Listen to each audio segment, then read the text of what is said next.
Welcome to Chitra சமையல். இன்றைக்கி நாம் திருவாதிரை ஸ்பெஷல் சிவபெருமானுக்கு மிகவும் பிடித்த உணவு திருவாதிரை களி செய்ய போகிறோம். ஒரு கப் பச்சரிசி வச்சு மிக சுலபமாக செய்யக்கூடிய ரெசிபி தான். வாங்க இதுக்கு தேவையான பொருளை நம்ம பார்க்கலாம். நான் இன்றைக்கி இந்த கப் அளவில் தான் பொருளெல்லாம் எடுத்திருக்கேன். இதில் 1 கப்பு பச்சரிசி, 1/4 கப்பு பாசிப்பருப்பு, 2 கப்பு வெல்லம், முந்திரி பருப்பு 3 பொடி சின்ன சின்னதாக கட் பண்ணி வச்சுருக்குறோம்.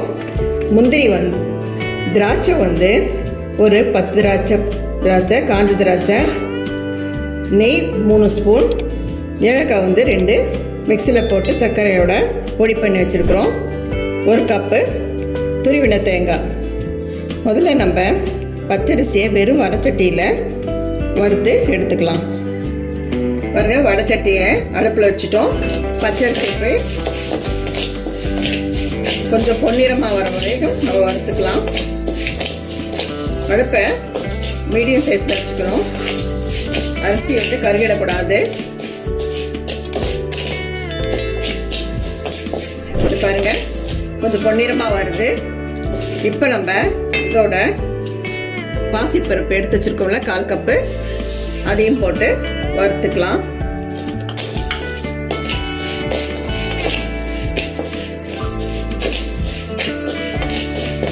பாருங்கள், இந்த மாதிரி இன்னும் கொஞ்சம் நேரம் வறுக்கணும். பாருங்கள், இதே மாதிரி அரிசியும் பருப்பும் பொன்னிறமாக வறுத்துக்கணும். இது கொஞ்சம் ஆறுன அப்புறம் மிக்ஸி ஜாரில் கொஞ்சம் ரவை பதத்துக்கு அடித்து எடுத்துக்கலாம். பாருங்கள், இதே மாதிரி ரவை பதத்தில் நம்ம அரிசியும் பாசி பருப்பும் அரைச்சி ஒரு பவுலில் மாற்றிக்கிட்டோம். ஒரு அடிக்கணமான வடைச்சட்டி வச்சுக்கிட்டு கேஸ் ஆன் பண்ணிக்கணும். நம்ம எந்த கப்பில் அரிசி வெல்லம் எடுத்தோமோ அதில் 1 கப்பு தண்ணி வடைச்சட்டியில் ஊற்றிக்கலாம்.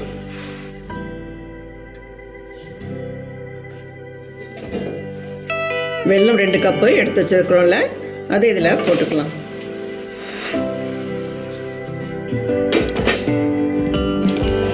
வெல்லம் கரையட்டும்.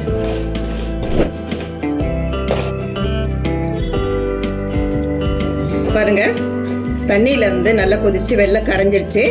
இதை நம்ம ஒரு வடிகட்டியில் வடிகட்டிடலாம். ஏன்னா வடிகட்டுறோம்னா வெல்லத்தில் மண் எல்லாம் இருக்கும். அதனால் நம்ம வடிகட்டுறோம். வெல்லத்தை இந்த மாதிரி வடித்து எடுத்துக்கிட்டோம்.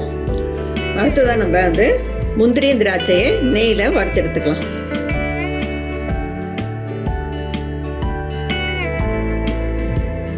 நீங்களும் இந்த மாதிரி திருவாதிரை அன்னைக்கு வீட்டில் செஞ்சு சாமிக்கு நைவேத்தியமாக படைக்கலாம். சாமியுடைய அருளும் ஆசீர்வாதம் எப்பயுமே உங்களுக்கு இருக்கும். காஞ்சிடுச்சு. இப்போ 3 ஸ்பூன் நெய் எடுத்துருக்கோம்ல, அதில் கொஞ்சம் இதில் ஊற்றிக்கலாம். 1 ஸ்பூன் அளவு. கேஸ்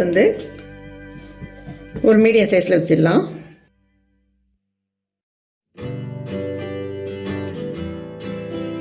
நெய் காஞ்சிடுச்சு. இப்போ முந்திரி திராட்சைங்க போட்டுக்கலாம்.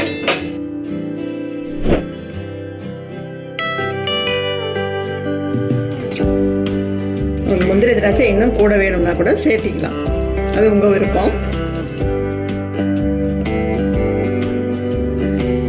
திராட்சை நல்லா வெந்து குண்டு குண்டாக வந்திருக்கு. இப்போ இது ஒரு பக்கம் வச்சிடலாம். இதில் வெள்ளைப்பாக செஞ்சு வச்சுருக்கோம்ல, அதை ஊற்றிடலாம். கேஸை மீடியம் சைஸில் வச்சுக்கணும்.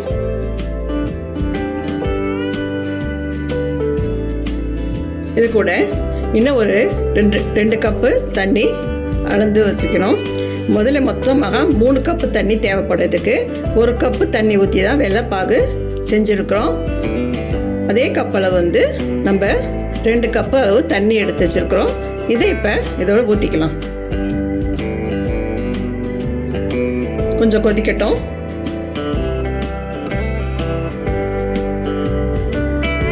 பாருங்கள், லைட்டாக கொதிக்க ஆரம்பிக்குது. இப்போ நம்ம அரிசியும் பருப்பு வந்து மிக்சியில் ரவா பாத்தில் அடித்து வச்சுருக்கோம்ல, அதை கொஞ்சம் கொஞ்சமாக நம்ம போட்டு கலரலாம். ஒட்டா போடக்கூடாது, கட்டிப்படும். அடுப்பை வந்து மீடியம் சைஸில் தான் வச்சுக்கணும்.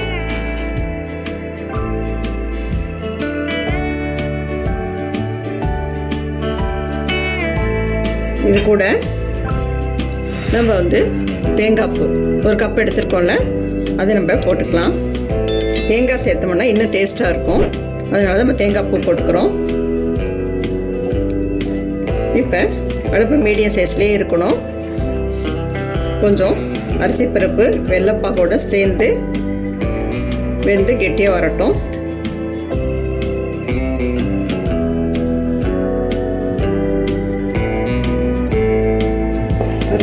திருவாதிரை களி ரெடி ஆகிடுச்சு. இதில் நம்ம ஏலக்காய் போட்டுக்கலாம்.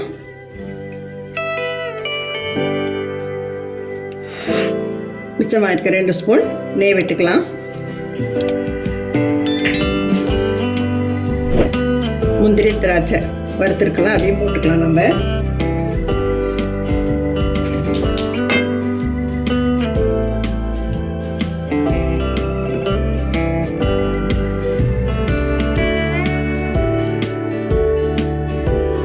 நல்லா சுருண்டு வந்திருக்கு. அரிசி பருப்பு வெல்லம் எல்லாம் சேர்ந்து வெந்து சுருண்டு வந்திருக்கு.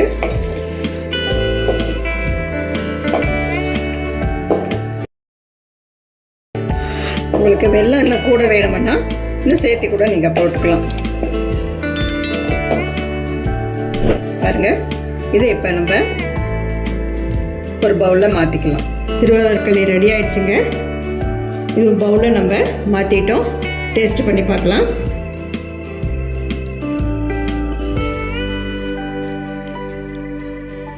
இனிப்பும் நல்லா சரியாக வந்திருக்கு. இப்போ திருவாதிரை வரப்போகுது. அடுத்த ஞாயிற்றுக்கிழமை அன்னைக்கு நீங்களும் உங்கள் வீட்டில் இதே அளவோடு செஞ்சு பாருங்கள். பாராட்டுக்கள் நிச்சயம் உங்களுக்கு. இந்த வீடியோ உங்களுக்கு பிடிச்சிருந்தா சித்ரா சமையலுக்கு லைக் பண்ணுங்கள், கமெண்ட்ஸ் பண்ணுங்கள், சப்ஸ்கிரைப் பண்ணுங்கள். உங்கள் ஃப்ரெண்ட்ஸுக்கும் ரிலேட்டிவ்ஸுக்கும் ஷேர் பண்ணுங்கள். உணவே மருந்து. மிக்க நன்றி. இந்த வீடியோ உங்களுக்கு பிடிச்சிருந்தா சித்ரா சமையலுக்கு லைக் பண்ணுங்க, ஷேர் பண்ணுங்க, சப்ஸ்கிரைப் பண்ணுங்க. உங்களுடைய கருத்துக்களை கமெண்ட் செக்ஷன்ல பதிவு பண்ணுங்க. உணவே மருந்து.